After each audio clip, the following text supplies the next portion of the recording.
नागपंचमी तसेच माजी मुख्यमंत्री उद्धव बाळासाहेब ठाकरे यांच्या वाढदिवसानिमित्त सायबर रोडजवळ असणाऱ्या नागोबा मंदिर येथे शिवसेना महिला आघाडीच्या वतीनं प्रसाद वाटपाचा उपक्रम राबवण्यात आला।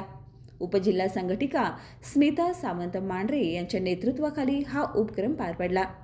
शिवसेनेचे 80% समाजकारण 20% राजकारण हे धोरण लक्षात घेऊन जागृतीनगर, दौलतनगर, प्रतिभानगर, अंबाबाई डिफेन्स आणि इतर भागातील नागरिकांसाठी प्रसाद वाटप करण्यात आलं। या उपक्रमाचा मोठ्या संख्येने भक्तांनी लाभ घेतला।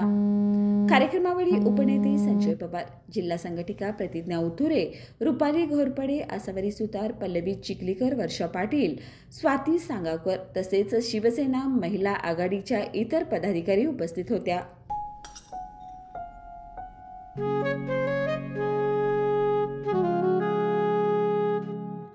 बाबा, आज येताना बासुंदी घेऊन या ना। अगं, कालच आपण आईचा वाढदिवस होता म्हणून आणली होती ना। ऐकलं, गोकुळची बासुंदी पुन्हा खावीशी वाटतेय। खरं सांगू, मलाही खावीशी वाटतेय। पुन्हा पुन्हा खावीशी वाटणारी गोकुळ बासुंदी।